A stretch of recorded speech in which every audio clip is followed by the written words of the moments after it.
Hello friends, इस channel पर हमने एफडी से लेकर सुकन्या समृद्धि, गोल्ड बॉन्ड योजना जैसे अलग अलग इन्वेस्टमेंट ऑप्शन देखे। हमारे डिफरेंट इन्वेस्टमेंट ऑप्शन वाला वीडियो भी आप देख सकते हैं, जिसके अंदर मैंने काफी सारे अलग अलग इन्वेस्टमेंट ऑप्शन के बारे में डिस्कस किया है। लेकिन आज मैं बात करने वाला हूँ स्टॉक मार्केट इन्वेस्टमेंट पे। जी हाँ, स्टॉक मार्केट के अंदर डायरेक्टली या इनडायरेक्टली इन्वेस्ट करके आप 12% से लेकर 20% तक का रिटर्न बना सकते हैं। और इन्वेस्टमेंट का एक सीधा रूल्स है कि जहां पे आपके रिटर्न ज्यादा होंगे वहां पे आपका रिस्क भी ज्यादा होगा। इस वीडियो के अंदर मैं आपको स्टॉक मार्केट में इन्वेस्ट करने के 4 मेजर रीजन बताऊंगा और कुछ हिस्टोरिकल डेटा के एनालिसिस से हम देखेंगे कि एक्चुअल में स्टॉक मार्केट लॉन्ग रन के अंदर कितना रिटर्न इन्वेस्टर को बना के देता है। Point number 1, owning business without active participation. जी हाँ दोस्तों, स्टॉक मार्केट एक ऐसी जगह है जहां पे आप बड़े बड़े बिजनेस का एक छोटा सा हिस्सा छोटे से अमाउंट से आप परचेस कर सकते हैं। अगर आपने देखा होगा कि आप कोई भी बिजनेस चालू करना चाहते हैं या फिर कोई अपने फ्रेंड्स या फैमिली वाले बिजनेस में ज्वाइन होना चाहते हैं तो आपको एक बहुत बड़ा कॉर्पस चाहिए और आपको एक्टिवली उसके अंदर इन्वॉल्व भी होना पड़ता है। लेकिन स्टॉक मार्केट एक ऐसी जगह है जहां पे आपको विदाउट एनी एक्टिव पार्टिसिपेशन सिर्फ छोटे से अमाउंट से स्टार्ट करके आप कोई भी बड़े बिजनेस को ओन कर सकते हैं। स्टॉक मार्केट के अंदर आप जब भी कोई भी कंपनी का शेयर परचेस करते हैं तो उसे आप एक बिजनेस ओन कर रहे उस तरह से परचेस करना चाहिए, नहीं कि गैम्बलिंग की तरह। क्योंकि काफी सारे लोग प्राइस के फ्लक्चुएशन को देख के ही स्टॉक को परचेस करते हैं, जिसके अंदर आपका बड़ा नुकसान होने की भी संभावना है।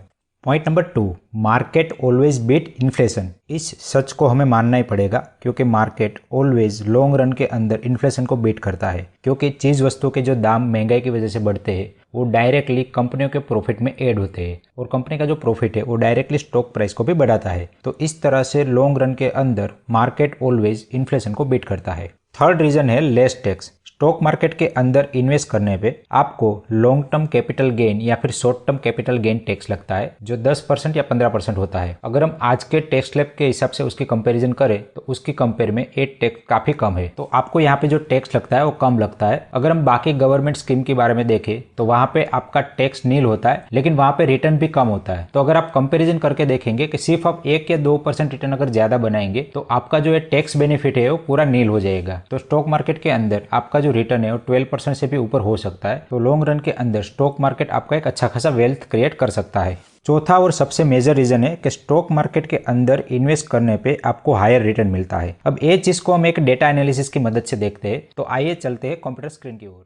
हमारा जो निफ्टी 50 है वो 1996 में चालू हुआ था। तो मैंने यहाँ पे सभी डेटा 1996 से लेके आज की डेट तक लिए हैं। तो ये सारे जीडीपी का नंबर है, ये इन्फ्लेशन का नंबर है और ये मार्केट पर्टिकुलर डेट पे कितने पे था उसके नंबर है। मैंने 1 साल का एक ही पॉइंट लिया है, बाकी के डेटा मैंने लिए नहीं है क्योंकि हमें लॉन्ग रन में मार्केट कितना रिटर्न देता है वो कैलकुलेट करना है। अब ऐसा कहा जाता है कि हमारा जीडीपी वो डायरेक्टली मार्केट से लिंक होता है और जो भी इकोनॉमिकल तरक्की होती है उसी हिसाब से हमारा मार्केट भी चलता है। इसीलिए मैंने तीनों नंबर है और हमें तीनों का कोरिलेशन करके देखेंगे कि एक्चुअल में मार्केट की तरक्की है वो कितने % से होती है। अब सबसे पहले देखते हैं कि जीडीपी क्या होता है। जीडीपी का मतलब है कि हमारे देश के अंदर जितनी भी कंपनियां हैं वो सभी का एवरेज कितने % में उसका प्रोडक्शन कैपेसिटी बढ़ा है। मान लीजिए कि एक कंपनी ने 2019 के अंदर 100 रुपए की चीजें प्रोड्यूस की थी और 2020 के अंदर उसी कंपनी ने 110 रुपए की चीजें प्रोड्यूस की, मतलब कि उस कंपनी का ग्रोथ हुआ 10 रुपए का। तो ये हो गया जीडीपी, मतलब ग्रोस डोमेस्टिक प्रोडक्ट। तो हमारे देश की जितनी भी कंपनियां हैं वो सभी कंपनियों का प्रोडक्शन कैपेसिटी कितना बढ़ा, तो वो हो गया जीडीपी। दूसरा है इन्फ्लेशन। इन्फ्लेशन का मतलब है महंगाई। जैसे हम देखते हैं कि हर साल चीज वस्तुओं के दाम बढ़ते जा रहे हैं, तो वो कितने रेट से बढ़ते हैं उसका एक एवरेज निकालेंगे तो वो हो गया इन्फ्लेशन। अब जैसे जैसे इन्फ्लेशन बढ़ता है तो इन्फ्लेशन का जो इफेक्ट है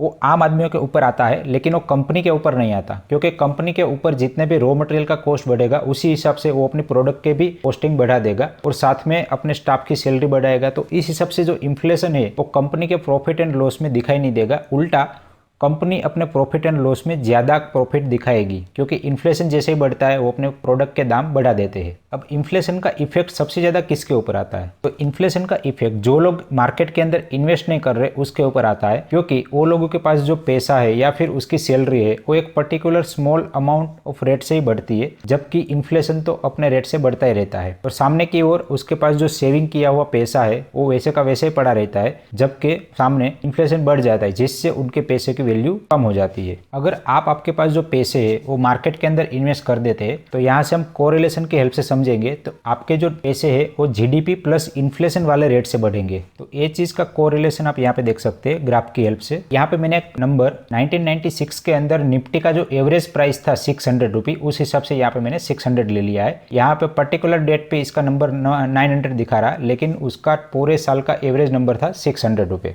600 का मैं अगर 16% ऐड कर दूँ तो वो होगा 700 रुपये। अगर 700 में मैं 11% ऐड कर दूँ तो होगा 777। तो इसी हिसाब से ये पूरा डेटा निकल के आया है, जिसको मैंने नाम दिया है आइडियल ग्रोथ। आइडियल ग्रोथ यहाँ पे आपको ब्लू लाइन में दिखेगा, और साथ में ही निफ्टी का उस पर्टिकुलर डेट पे कितना प्राइस था उस हिसाब से मैंने पूरे डेटा निकाले हैं। तो ये ग्रीन वाला लाइन है वो है निफ्टी का डेटा। तो निफ्टी का डेटा आप देख सकते हैं कि ऑलमोस्ट ये आइडियल ग्रोथ के साथ मैच कर रहा है, लेकिन बीच बीच में कभी कभी ये ऊपर चला जाता है, कभी कभी ये नीचे भी आता है। तो इसका सीधा मतलब है कि मार्केट जो है वो फ्यूचर को देख के चलता है। जब मार्केट यहाँ पे पहुंचा होगा तब जीडीपी का नंबर डिक्लेयर नहीं हुए होंगे, या फिर कितना तरक्की हो रहा हो एक्चुअल में पता नहीं होगा, या फिर यूफोरिया क्रिएट होगा तभी मार्केट इतना ओवर वैल्यूड हो गया था। और जैसे ही कुछ छोटी मोटी इवेंट बनेगी तो मार्केट को एक रीजन मिल जाता है कि वापस अपने नॉर्मल ग्रोथ के पास आ जाए। तो आप देख सकते हैं कि 2008 में जो क्रैश हुआ उसके बाद से वापस वो अपने नॉर्मल ग्रोथ के पास आ गया था। इसी तरह से मार्केट ऊपर नीचे होता रहता है, क्योंकि यहाँ पे मार्केट जो है वो डिमांड एंड सप्लाई के ऊपर चलता है, और कभी कभी इसके अंदर यूफोरिया क्रिएट हो जाता है और ओवर वैल्यूड हो जाता है, और कभी कभी इसके अंदर पैनिक क्रिएट हो जाता है और अंडर वैल्यूड हो जाता है। तो जब भी मार्केट अंडर वैल्यूड हो जाए तभी आपके लिए वो बेस्ट अपॉर्चुनिटी है, और जब भी ओवर वैल्यूड हो जाए तभी आपको मार्केट से निकल जाना चाहिए।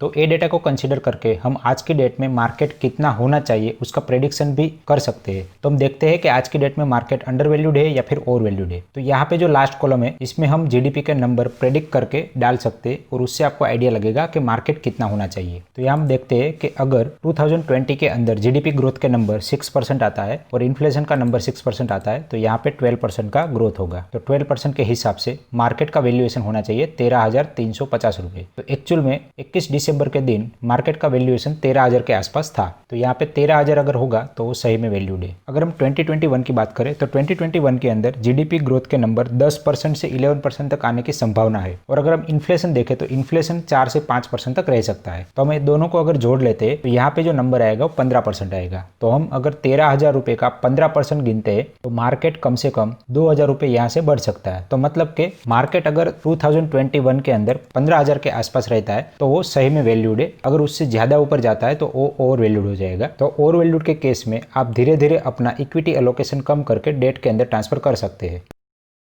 ये नंबर से हमें पता चलता है कि जीडीपी प्लस इन्फ्लेशन का जो रेट है वो 16, 11, 19, 13 तो ऐसा ही आ रहा है। मतलब कि अगर इसका हम एवरेज निकालते हो तो 12% से लेके 15% तक आता है। तो अगर आप देखें तो आपको कोई भी इन्वेस्टमेंट ऑप्शन के अंदर 12% जितना हाई रिटर्न नहीं मिलता है। सभी इन्वेस्टमेंट ऑप्शन में आपको 7% से लेकर 9% तक मैक्सिमम रिटर्न मिलता है। अगर आप उसमें टैक्स सेविंग और बाकी चीजें भी जोड़ ले तो भी आपको मार्केट से अच्छा खासा वेल्थ क्रिएट हो सकता है। तो इसीलिए मार्केट के अंदर इन्वेस्ट करना जरूरी है। अगर आप पूरा पोर्शन नहीं कर सकते तो आपको 30-40% का हिस्सा मार्केट के अंदर इन्वेस्ट करना चाहिए। और मार्केट के अंदर इन्वेस्ट करने का सबसे बेस्ट रास्ता है इंडेक्स फंड या फिर म्यूचुअल फंड। इंडेक्स फंड मतलब कि डायरेक्टली आप निफ्टी इंडेक्स फंड या फिर सेंसेक्स इंडेक्स फंड किसी भी म्यूचुअल फंड कंपनी से परचेस कर सकते हैं। तो आपका जो एवरेज पोर्टफोलियो ग्रोथ है वो भारत का जितना जीडीपी ग्रोथ होगा प्लस इन्फ्लेशन ग्रोथ होगा उतने रेट से तो वो बढ़ेगा ही। अगर आप किसी म्यूचुअल फंड के अंदर इन्वेस्ट करते हैं तो वो म्यूचुअल फंड के ऊपर डिपेंड करेगा कि किस टाइप का आपने म्यूचुअल फंड सिलेक्ट किया है। अगर वो आउट परफॉर्म करेगा तो निफ्टी से भी ज़्यादा रिटर्न देगा, अगर वो अंडर परफॉर्म करेगा तो निफ्टी से थोड़ा कम रिटर्न देगा। आई होप कि ये जीडीपी, इन्फ्लेशन और निफ्टी 50 के डेटा का जो कोरिलेशन आपको दिखाया वो पूरा समझ में आ गया होगा। और मैं इसी तरह से मार्केट के ऊपर, कंपनी के एनालिसिस के ऊपर वीडियो लाता रहूंगा। तो आप हमारे इस चैनल के साथ बने रहिए। इस वीडियो को एंड तक देखने के लिए आप सभी का दिल से धन्यवाद।